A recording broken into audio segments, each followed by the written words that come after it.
Iya, anak-anak sekalian, selamat berjumpa di hari ini, Selasa tanggal 10 Agustus tahun 2020.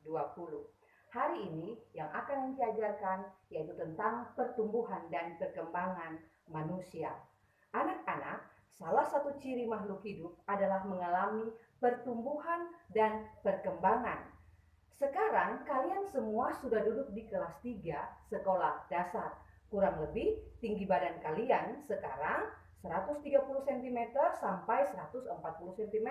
Sedangkan berat badan kalian mungkin berkisar di 20 sampai 30 kg. Namun saat kalian masih bayi, tinggi badan kalian kurang lebih 40 cm dan berat badan antara 2 sampai 4 kg. Itulah tandanya kalian mengalami pertumbuhan dan perkembangan. Anak-anak sekalian, ada beberapa faktor yang mempengaruhi pertumbuhan dan perkembangan manusia, yaitu yang pertama, makanan bergizi seimbang, ya, yang terdiri dari makanan pokok, lauk pauk, sayur mayur, dan buah-buahan. Kalian harus makan yang bergizi dan seimbang untuk pertumbuhan kalian. Yang kedua, olahraga yang teratur supaya tubuh kalian sehat dan kuat dan peredaran darah kita menjadi lancar. Dan yang ketiga, kalian membutuhkan udara bersih dan lingkungan yang sehat. Selain itu tentunya, yang keempat ada sinar matahari yang cukup untuk pembentukan vitamin D bagi tulang dan gigi kalian. Dan yang terakhir, yang kelima, yaitu istirahat yang cukup. Untuk orang dewasa, istirahat yang cukup yaitu antara 7 sampai dengan 8 jam per hari. Untuk kalian sebagai anak-anak membutuhkan lebih dari itu. Nah, anak-anak semua, setelah kita mengetahui bahwa manusia itu bertumbuh dan berkembang dengan beberapa faktor yang mempengaruhinya, sekarang kita akan membuat kalimat kegiatan tanya jawab dengan 6 kata tanya. Kata kuncinya yaitu adik Simba. Apa itu adik Simba? A itu apa? D itu di mana? K itu kapan? C itu siapa? M itu mengapa? Dan B itu bagaimana? Kata kuncinya diingatkan kembali supaya gampang, mudah kalian ingat. Adik Simba. Enci contohkan untuk kata tanya apa? Apa saja makananku saat balita? Untuk kata apa? Untuk kata di mana? Di mana aku biasa belajar berjalan? Yang ketiga, kapan? Kapan aku mulai lancar berjalan? Yang keempat, siapa? Siapa yang mengajari aku berjalan? Yang kelima, mengapa? Mengapa aku belum bisa makan sendiri saat bayi? Dan yang keenam, bagaimana? Bagaimana cara ayahku mengajariku berjalan? Nah, anak-anak, demikianlah kata tanya yang bisa kalian gunakan dalam kegiatan tanya jawab dengan orang tuamu. Anak-anak sekalian, seperti yang sudah Ibu Guru sampaikan di awal tadi, bahwa olahraga juga merupakan salah satu faktor yang mempengaruhi pertumbuhan dan perkembangan manusia. Nah, anak-anak, kita bisa berolahraga dengan tarian. Dalam tarian ada yang namanya gerakan yang kuat dan gerakan yang lemah. Contoh dari gerak lemah kita bisa lakukan dengan kepala. Ibu guru akan memberikan contoh. Yang pertama, dengan gerak kepala yaitu menoleh.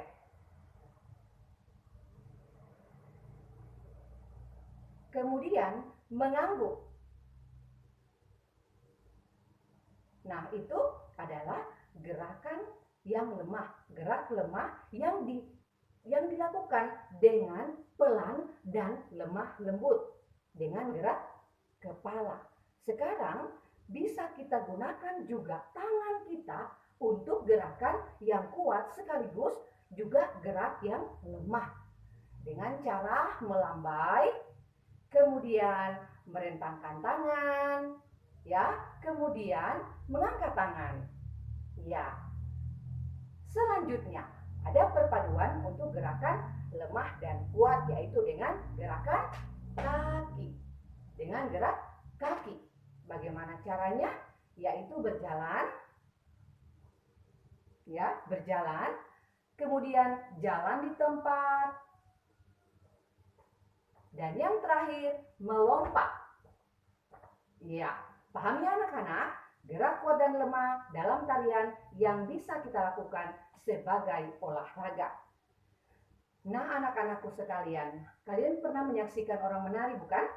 Nah, jumlah penari kadang sedikit, namun bisa juga dengan jumlah yang sangat banyak. Nah, kita akan andaikan penari ada ribuan jumlahnya. Kita akan gunakan sebagai contoh untuk menghitung bilangan ribuan berikut ini dengan teknik menyimpan, ya.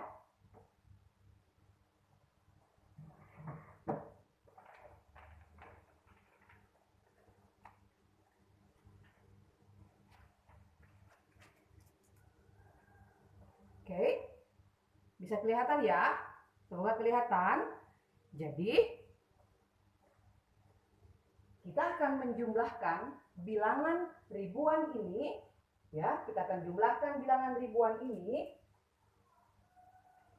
Kita harus menyusun dengan tepat.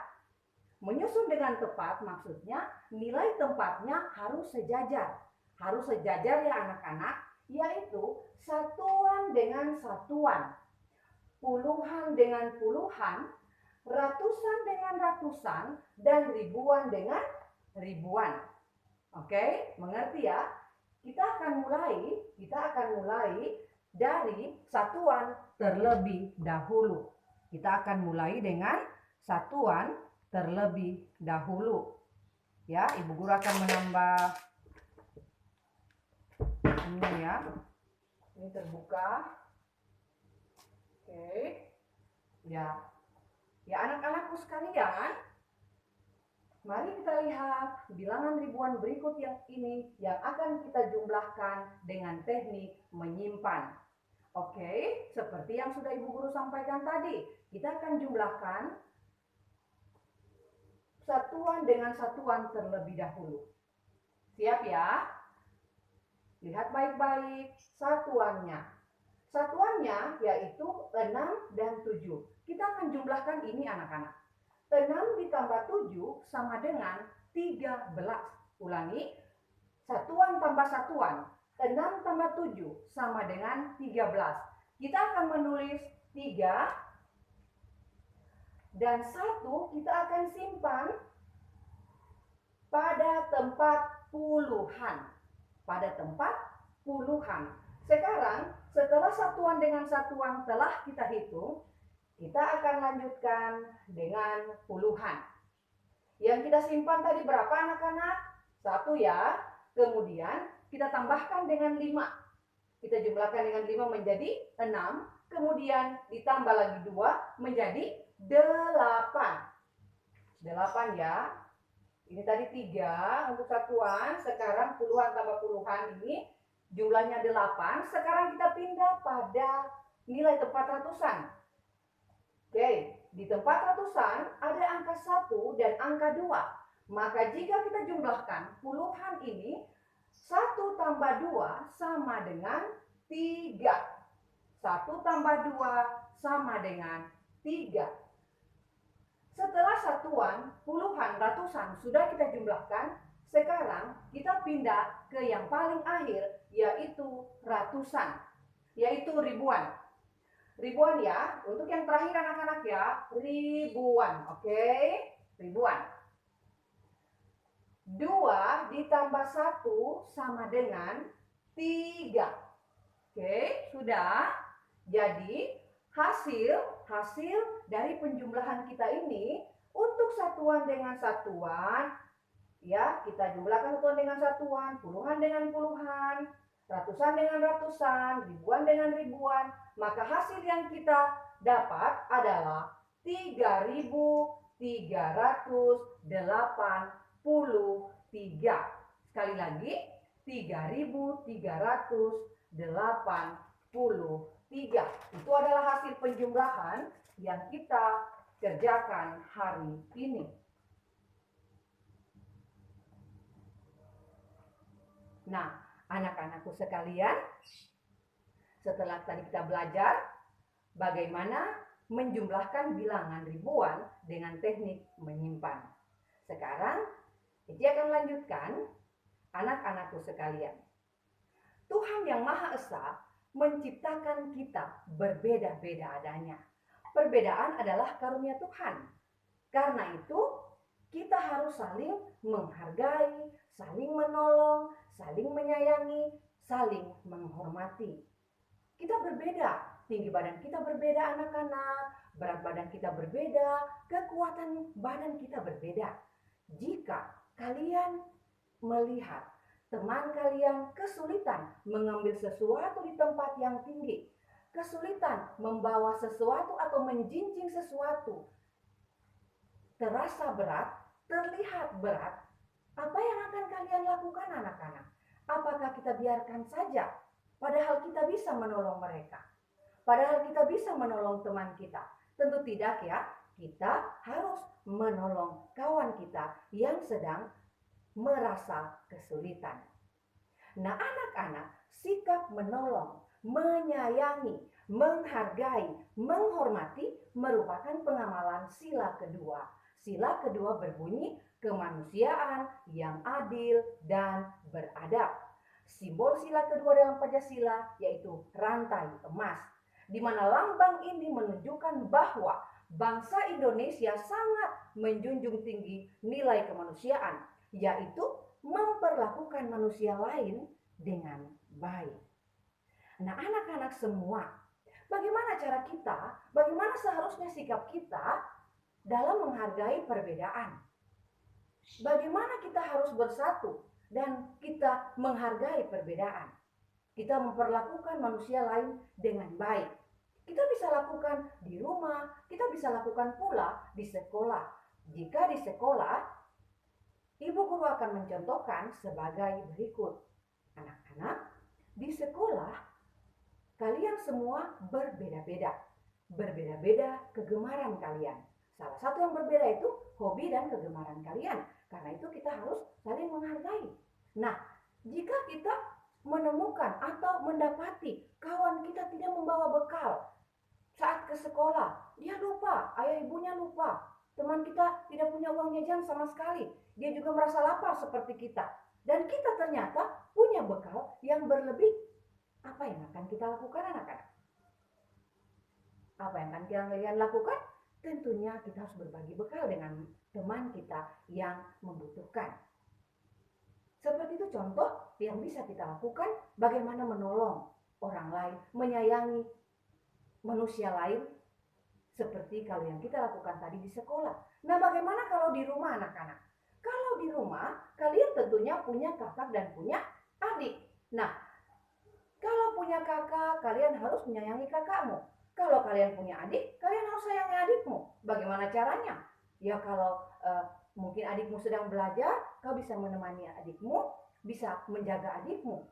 Nah yang kedua, bisa kalian lakukan juga, yaitu membantu pekerjaan orang tuamu. Dulu, waktu ibu guru masih anak-anak seperti kalian, umur seperti kalian, kurang lebih 8-9 tahun, ya, ibu guru juga harus membantu orang tua di rumah. Ibu guru waktu itu kebagian pekerjaan yaitu menyapu, ya, mengepel, seperti itu. Bahkan sesekali ibu guru juga membantu melipat pakaian dan lain-lain bersama dengan saudari-saudari dari ibu guru. Nah, anak-anak itu harus kalian lakukan di rumah. Begitu lelahnya orang tua bekerja seharian, baik yang harus bekerja di luar, harus bekerja di dalam rumah, harus mengerjakan pekerjaan rumah yang begitu banyak. Nah, kalian harus membantu. Nah, anak-anak semua, dalam pelajaran ini Ibu guru harapkan kalian menaati orang tua, menyayangi temanmu, dan juga tentunya menghormati bapak dan ibu gurumu supaya masa depanmu baik. Demikian pembelajaran hari ini anak-anak. Tugas akan ibu guru bagikan di WA grup kita. Sampai jumpa kembali dan kalian harus tetap semangat belajar. Terima kasih.